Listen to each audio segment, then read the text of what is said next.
Good morning. I'm Shurosh, Director of Calorex Olive International School, Ahmedabad.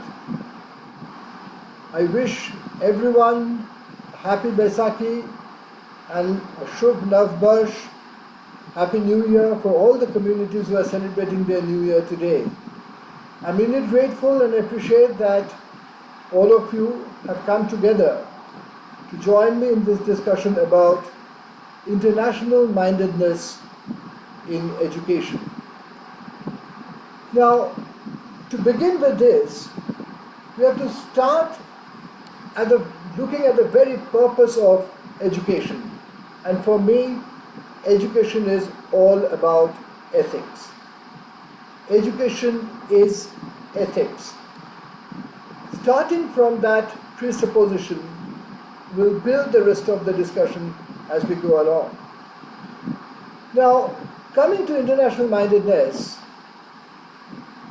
there was a time when the West, Europe and America especially, thought that they are the leaders of education, and for them what mattered was their own culture, own education, own creative pursuits.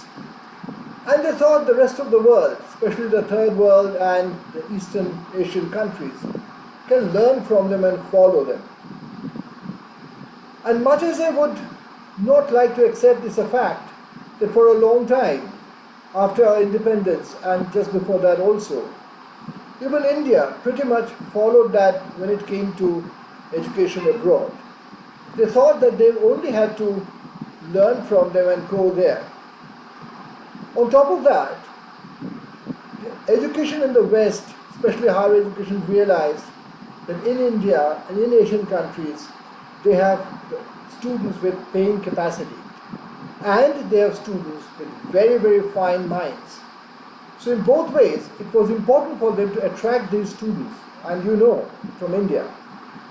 But the Indian and Asian students went to the West to study their way, not the way of their, which is akin to their own culture. This is a very important point. Now, things began to change for a number of reasons. Previously, African countries, Asian countries, the Aboriginal culture, these were all archival material for the West. It was not a study of human activities. It was more of an archival nature. Now it has changed. The school which I represent, we follow the International Baccalaureate curriculum. One key factor over there is international mindedness. And what we teach the children right from the junior ages, when they're children, is to have a healthy curiosity and respect the perspective of another culture. This is what in IB and in our school we mean by international mindedness, and that is important. And therefore, IB recognizes as one of the areas of knowledge is indigenous knowledge. It is recognized at par with mathematics, history, human sciences, natural science, and all of it. So this shift has happened because the core to the IB program was the thought after Second World War. Is there an education curriculum where the central point is peace? In '68 when IB started, much of that got translated into the IB curriculum. So international mindedness, international understanding is very, very important. But then it's not just IB. It is important for all kinds of education. In India, we got some early messages from Mahatma Gandhi and Rabindranath Tagore. When they talked about international mindedness, they talked about it with respect. They actually believed that one should not remain cocooned within one's own culture and own knowledge. One should accept ideas from all over. But when they said that, they said East and West. They never said only West. So it was China, Japan, Sri Lanka, everywhere the knowledge has to come and assimilated into one huge cauldron where you mix everything and come out with new knowledge new thoughts, new ideas. That is what education is all about. And that is core and central to international mindedness in education. Now, one area which served this purpose very well, I'll give an example. That is the films. Films traveled all over the world. The films, as an entertainment, carried with it certain very important points which education picked up from there. And when the internet came into being, then the education sector started using videos and visual medium all over. The kind of teaching aids that no teacher could ever imagine they could make sitting in their classrooms, now it is possible. The technology has given us that power. So that is again a key factor in international mindedness in education, because technology has no nationality, technology has no caste and creed. It is plain and simple an enabler. So this has made a big impact, and it suddenly brought the world of knowledge much closer within our grasp. Now, when this happened, a couple of things one would immediately came to one's notice. Let's take for an example Shakespeare's Macbeth. Everybody knows about Shakespeare, and perhaps everybody knows about Macbeth. So this particular play has been adapted in film in more than 10 different languages in 10 different countries. But the interesting point is that it was adapted not just as it is. It was adapted to their social circumstances. When you look at Shakespeare's Macbeth and the Indian film Makbul, the contexts are different. So the question is, what are we looking for? What we are looking for perhaps in education is the commonality of what is good and commonality of the evils that exist in our societies. This is crucial. That's why again I'll go back to my opening statement. Education is all about ethics. So is international education. Now, subsequent to that, it was a reverse process which got a major boost when Peter Brooks performed the Mahabharata with an international cast, giving it an international flavor. Again,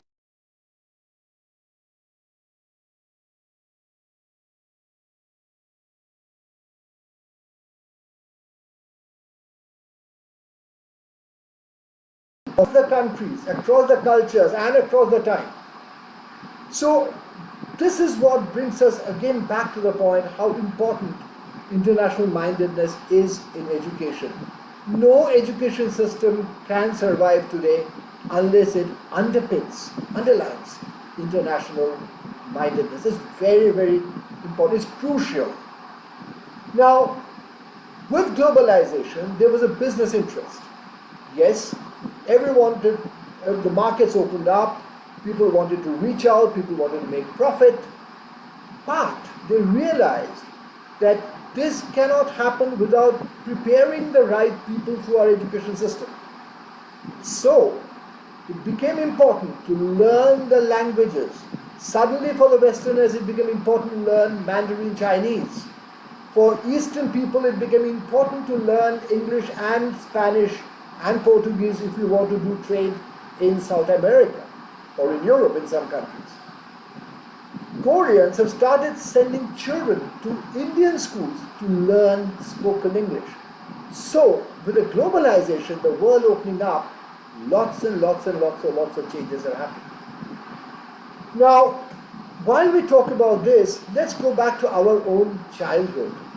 Well, my childhood may not be the same of the childhood of many of my audience today, but quite honestly, the only international event that we could think of, which brought the whole world together, which got the whole world excited, were the Olympics. Olympics came once in 4 years, and we all got excited, and we all came to feel on our television screen that the whole world is playing together.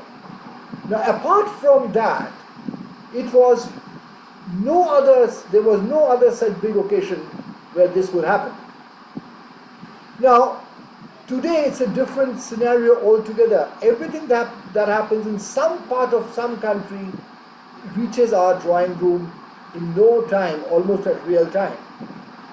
Now, while we are doing these, we faced a very important question about international mindedness and ethics in education with the advent of this COVID-19 virus.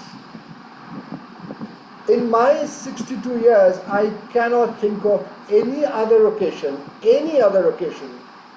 where the whole world faced such a major problem, and suddenly we realized this virus doesn't distinguish between the advanced countries or not so advanced countries, between religions, between the poor and the rich. So, suddenly we realize we are at the doorstep of something which is actually global. And usually the education sector, and that's what the corporates will always have us to believe, that usually the education sector and school education sector respond to matters and changes slower than the rest of the world. Well, there may be wisdom in that, because everything doesn't have to change bang, bang, bang, bang. But in this case, education sector jumped ahead of the others and responded very quickly and rightly. They had to innovate. How can we reach out to our students? They had to think of many ways. But what I see as the most important trend is, in education, like any other field, we were very competitive. We guarded our intellectual properties very close to our chest. We won't share it. But suddenly, all the schools are ready to share their lesson plans. All the schools are ready to share their ideas. Not just in India, all over the world. Harvard University is offering more than 60 online courses absolutely free of cost. So this element of element of being not so selfish, element of trying to reach out, all these things have come into education, and suddenly the generosity factor is playing a big role. People are ready to open their baskets and say, come take what you need. Now, this is again, a question of ethics. This ethical question is now being answered by the education world, and that is where the international mindedness came to the fore. In our school, we are constantly talking to the students. I personally had a long workshop, online workshop with all my teachers about how we can take this to the students to feel what is international mindedness means, what does it mean. In this particular situation, when each student actually knows he is not isolated, he is a part of the life of a child in Taiwan or Korea or China or Italy or Iran or United States of America. Education world, we are now trying to leverage this advantage of actually making people believe we are globally connected. Now, having said that, there are certain things like television and internet. It has made lives much easier in one way and much more complex in another way, because the information travels very fast. Misinformation travels equally fast, in fact faster at times. So again, the education world, in its attempt to be internationally minded, has to provide people the tools by which they can differentiate what is good news and what is fake news, and put in with a deliberate nasty purpose. So these are the ways today's education is getting more and more and more internationalized, and no one can sit in one classroom and think, I'm quite cozy and I'm quite happy and this is where I should be. Now, I've given you a few points.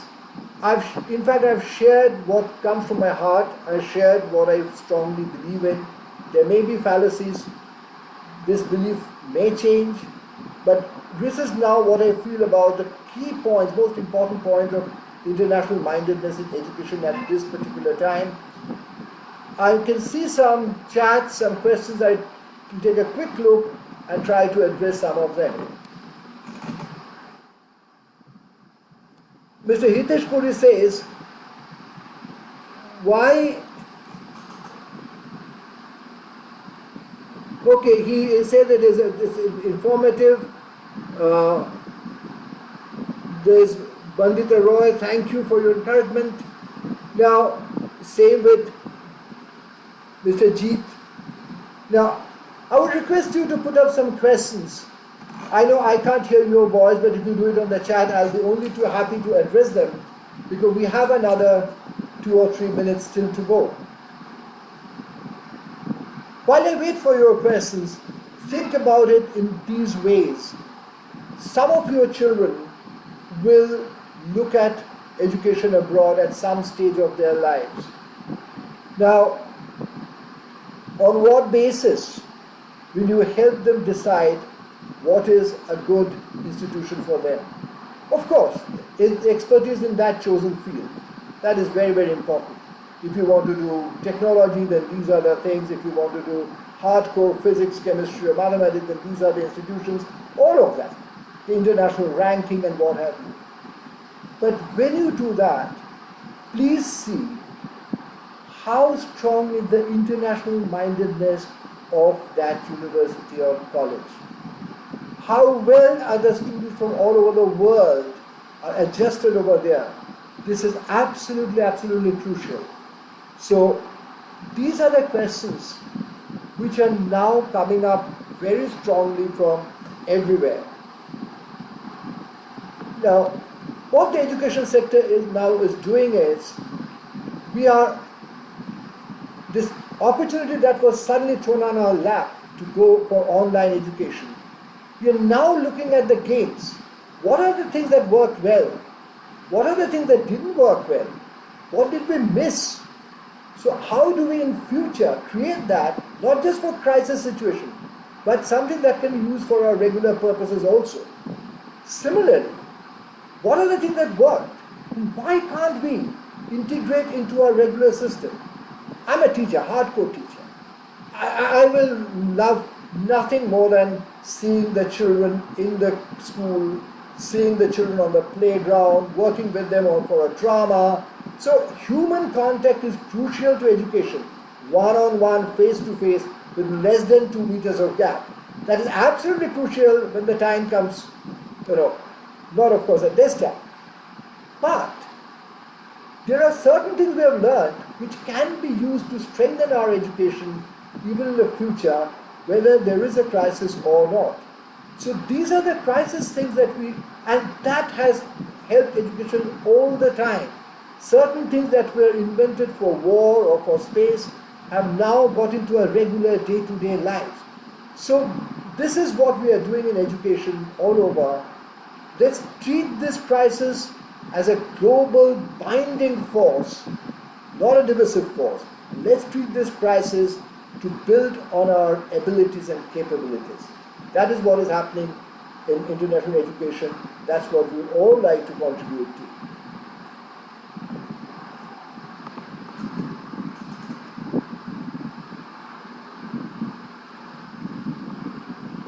Now, there's a question that comes from Ms. Bandita Ray, very, very important.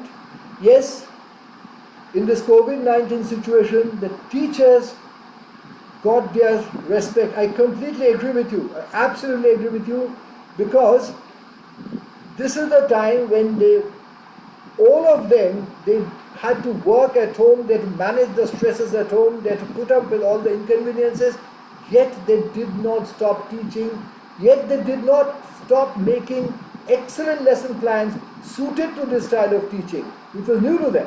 But they stood up, they took up the challenge, and they did well. So obviously, in the eyes of the society, the teachers, the respect for the teachers has gone up and must go up after the way they challenge. Yes, I have hats off to the doctors. I mean, all my respect and huge appreciation for the doctors, for the police, and everyone who's managing the society in various ways. But the teachers are contributing equally to that, and they're managing the lives of many children and students. One should never forget that. I completely agree with you, Mr.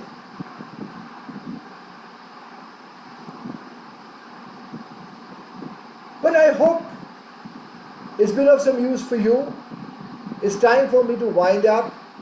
I'll be very happy to receive your questions one-on-one. If someone wants to engage with me about a dialogue, I'll share my email ID through DPS East, and I'm extremely grateful to DPS East and Calorex for giving me this opportunity to connect with people whom I may not have ever met otherwise. And I'll be very happy to continue with this conversation with you even after this particular show is over. Thank you very, very much. Stay safe, stay cheerful, stay happy.